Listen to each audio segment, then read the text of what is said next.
Once upon a time, a new monk approached an older, more experienced Zen Buddhist monk and said, "I have just entered the monastery. Please teach me everything you know."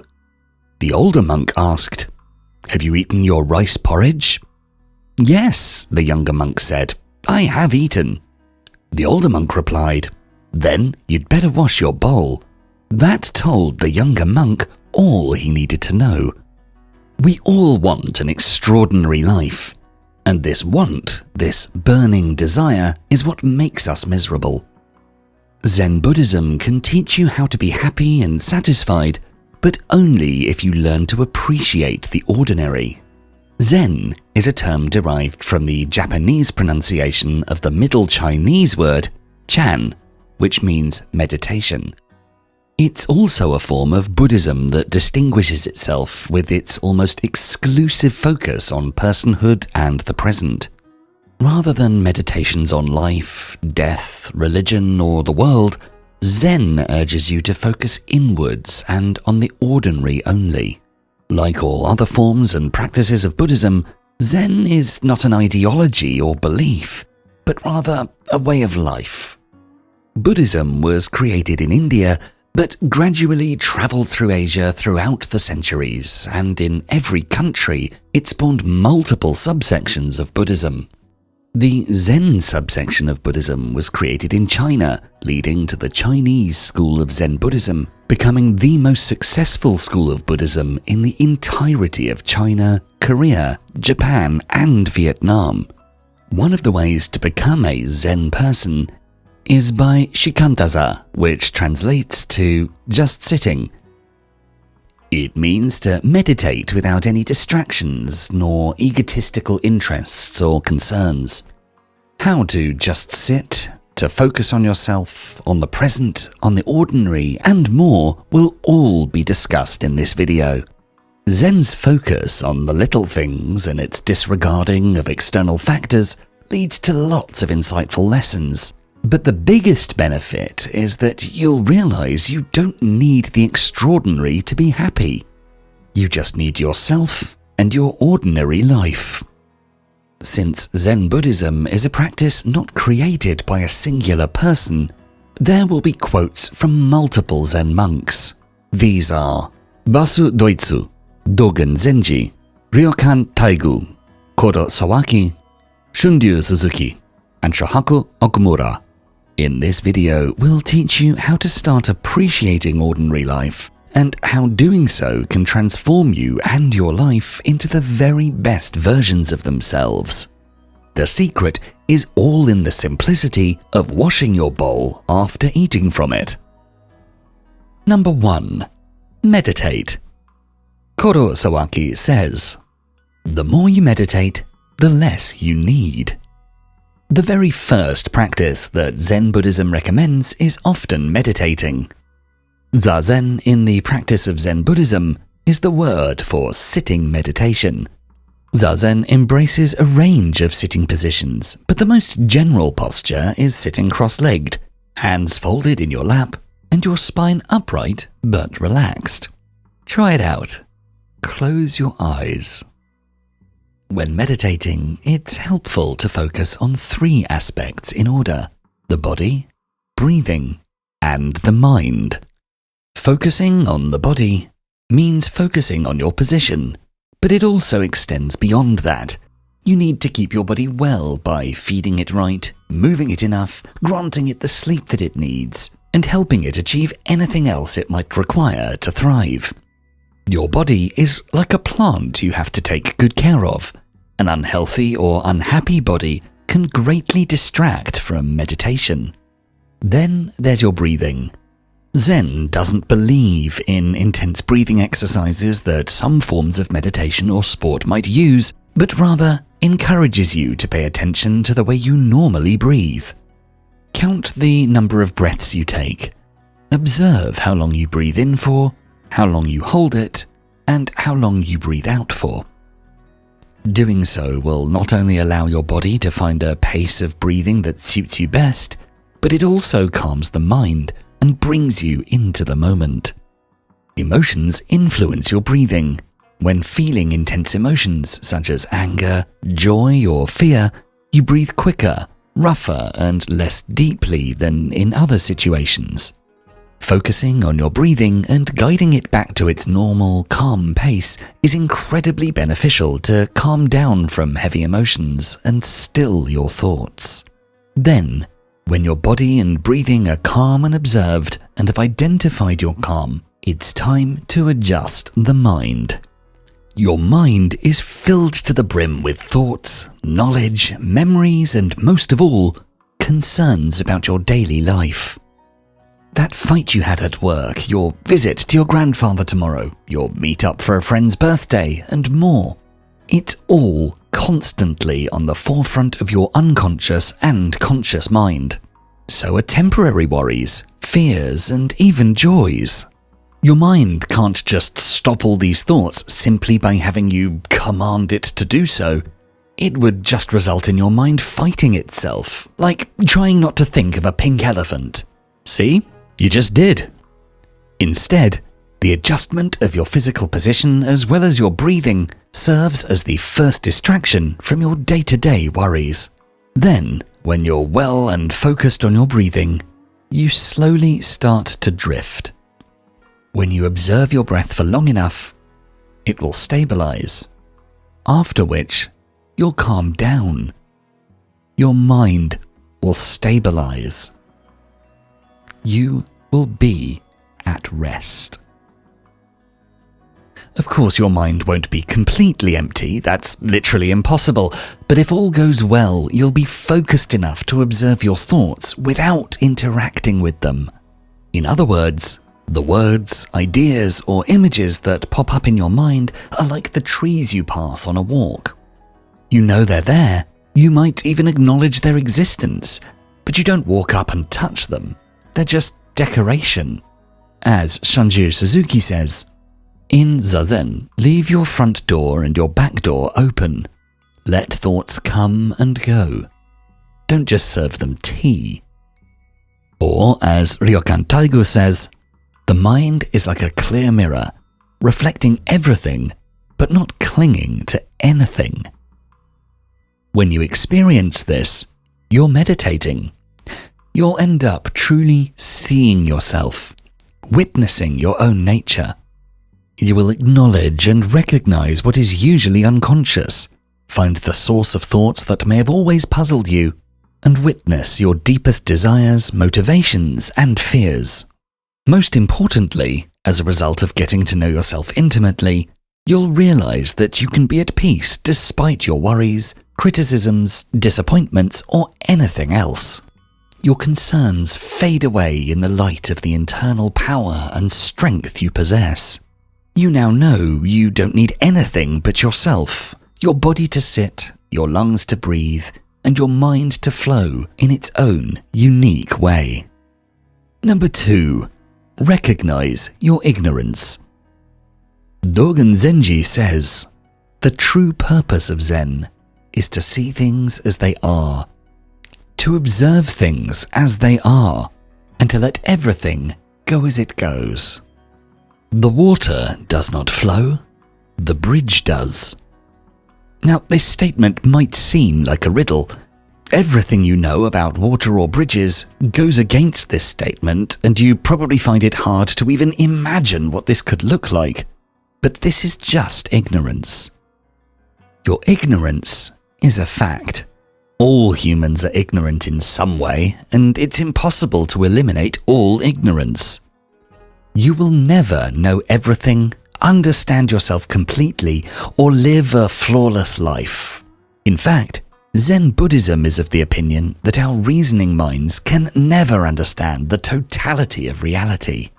Just like fish don't understand maths or dogs can't study history, there are many things the human brain will not be able to reach or comprehend. As a result, Zen embraces that reality can seem absurd, contradictory, and unpredictable. As Shanju Suzuki says, in the practice of Zen, we do not seek to find answers, but to let go of our questions. One way to learn how to do this is by embracing the concept of sunyata. Sunyata means nothingness or emptiness. It means that everything that exists without clear explanation, purpose, or causation. There will always be confusion or ignorance about everything. Our bodies, existence, lives, and that of everything around us is all incredibly complex. There is no way to explain everything. In our everyday lives, we think in terms of oppositionals. Something is either there or not there. It exists or it does not exist. While functional in daily life, Zen Buddhism considers these binary views to be unmeditational. When meditating, one will experience a non-binary world, one that is infinitely deep, complex, and contains multitudes upon multitudes. Zen Buddhism's non-oppositional views are often expressed in the word no, or more often, nothing. To the binary question, am I a Buddhist or not? The correct answer would be no, or nothing. This means that a Buddhist isn't something you can be or not be, it's something that you can be in some ways and not in others. And those things you can be sometimes, but not always. Thus, embracing nothing means embracing the nuance of life. The fact that everything can be multiple things at once, serve multiple purposes at once, that things can be oppositional and things can be incomprehensible. In other words, the way to battle your ignorance is to recognize, accept, and admit it. By realizing that you'll never know everything, you'll also learn how to be okay with the idea of not knowing everything. It's our inability to understand our conclusions or boil them down to a binary scenario that can often make us miserable. When something's not good, we label it bad. If the party wasn't fun, it was boring. If your job isn't fulfilling, it's unfulfilling and thus bad. Our lack of understanding of the complete nature of something causes us to draw quick, inaccurate conclusions about that something, which in turn can make us miserable, making the world seem so much more negative than it actually is. Now, that's not to say you shouldn't seek out knowledge. Learning and reading is always good and beneficial.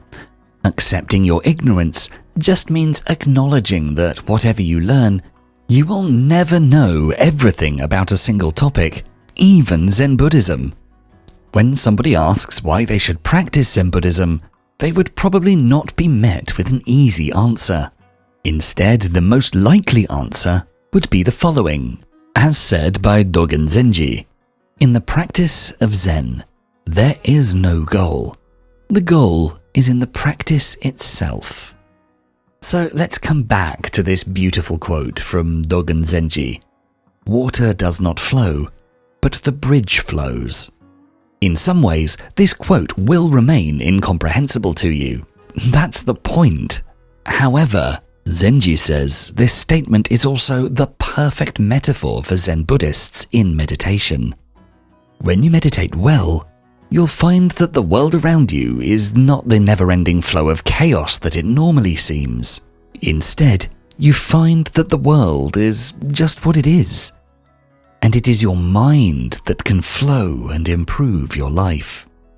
Trying to eliminate all ignorance is an impossible task, and trying to do it will make you miserable. Only when you realize that you won't ever understand or know everything can you start to flow and learn how to be happy with the way things are. Life doesn't have to have a singular purpose. Your day doesn't have to be good.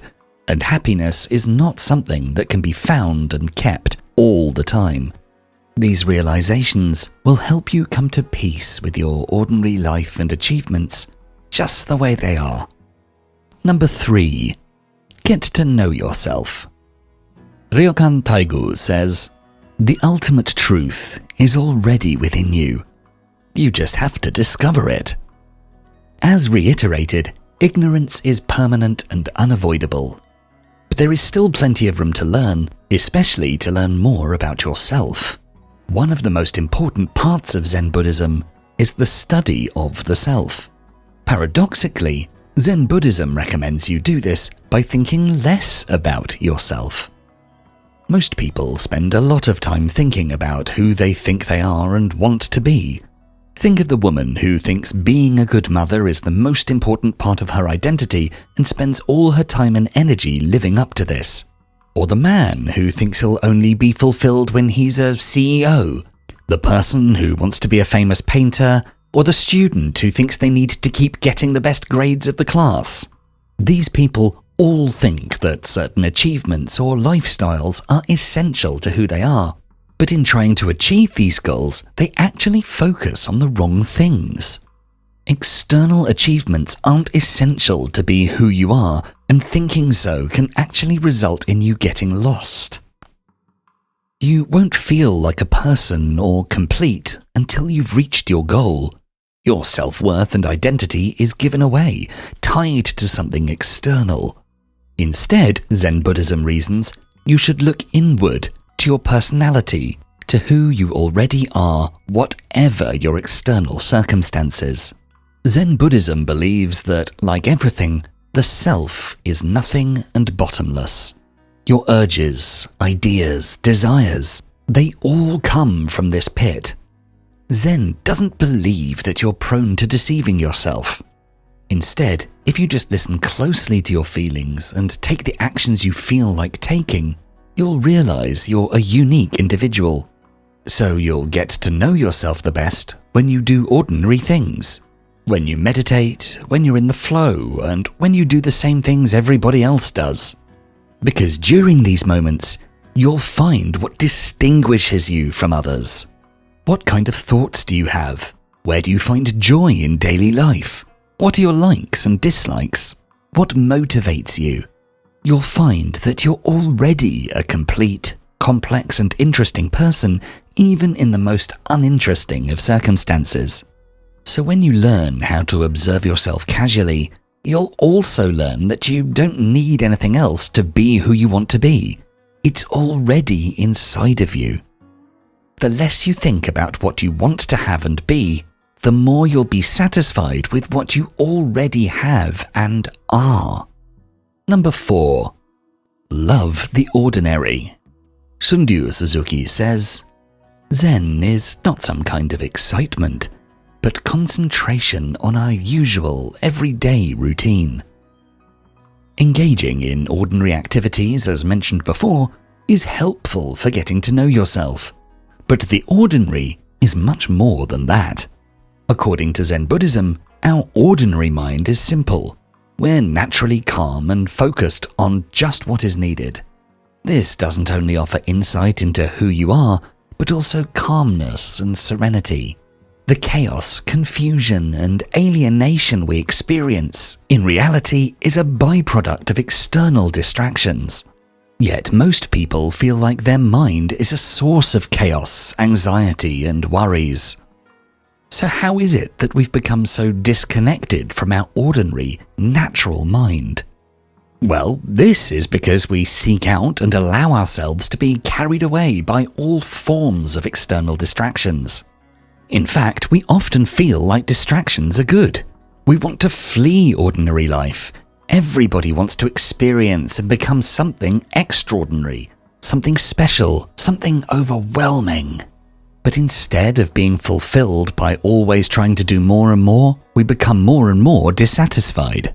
Now, that's not to say you should never take a risk, change your job, travel, or anything like that.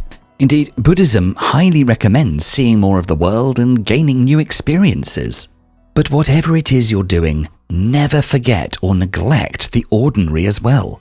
You might try out a new job during the day, but don't forget to cook yourself a nice and healthy meal in the evening. And you might go out with friends on the weekends, but make sure to take the time to meditate, clean, and take a walk too. How many people's houses are a mess? How many people don't like to cook for themselves, or participate in sports, or never do anything creatively ever? And how many of those complain about being tired, uninspired, or down? The ordinary represents the time and place where your mind can rest and grow, and so it's extremely important for your energy levels and mental health to allow your mind that space. Everything in life should be a balance, and this balance includes that all extraordinary things in life should be matched with ordinary activities to enjoy. Moreover, according to Zen Buddhism, participating in ordinary activities such as cooking, cleaning, working, being creative, being active, taking a walk, and so on, can result in achieving flow. Think back to that quote, "The water does not flow, but the bridge does." Being in a sort of flow can look like this, effortlessly flowing forward, yet not passively nor without power. Imagine it like this. You're acting almost automatically, but not mindlessly. Your attention is effortlessly focused on the activity at hand, with little to no inner monologue or distractions. You feel like you're in control of the situation. Time goes by quicker or less noticeably. You're neither bored nor overwhelmed, and the activity allows you to feel a sense of achievement. However counterintuitive it might seem, it can be the most simple of activities to allow you to get in the flow. Trying to cook a new recipe, walk a new path, clean the house, things like that are all great choices. Being in flow is one of the most satisfactory and inspiring experiences one can have. It's extremely good for your mind and body. So everybody who wants to get the most out of their life should, in fact, embrace the little things in their days. Focus on the ordinary, because the extraordinary alone will never make you happy. Number 5. Live in the here and now. In our final quote for this video, Shohaku Okamura says, "We cannot expect any ecstasy greater than right here, right now, our everyday lives." One of Zen Buddhist beliefs is that time and space are necessarily connected and cannot be separated. Zen Buddhists don't say live in the here and now, because that implies you can live here but not now, or now but not here. Instead, a more logical phrase would be live in the here now, or just live now. We often feel trapped in our circumstances and fantasize about the freedom the future can offer. We think in the future we'll be financially comfortable, creatively free, physically better, or anything else. Zen Buddhism understands freedom a little differently. Freedom, according to this practice, can be understood as purposeless purpose, or actionless action. You're free when you're in the flow. You get a sense of achievement from the things you do, and you feel satisfied with the options you have, whether you had the choice to do those things or not. Freedom means being free in your mind. Therefore, according to Zen Buddhism, freedom can only be achieved in the here, now, and only if you set your mind to do the things you do. Many of these actions will concern the ordinary. Your mind might not constantly urge you to do something impressive or groundbreaking. In fact, these urges might be rare if not entirely absent. Most of our desires focus on the details of everyday life. Eating a sandwich, going to bed, going for a run, expressing yourself creatively, working hard, working less, and any other ordinary actions. Zen monk Baso Doitsu famously said, "The mind as it is the way." You are free and satisfied when you allow yourself to be calm and follow your mind. This can only be done in the here now. If you focus on the future, you're not acting, and the same goes for the past. So, if you live in the here now, you'll find that you're the most satisfied you could be. So, in conclusion, it's a lack of focus on the ordinary that makes us feel dissatisfied with life. When you learn to focus on the simple things in life, like meditation, acceptance of ignorance, self-exploration, and the present time, you'll find that you don't need anything you don't already have. It's all inside of you. If you enjoyed this video, please make sure to check out our full Philosophies for Life playlist. And for more videos to help you find success and happiness using beautiful philosophical wisdom, don't forget to subscribe. Thanks so much for watching.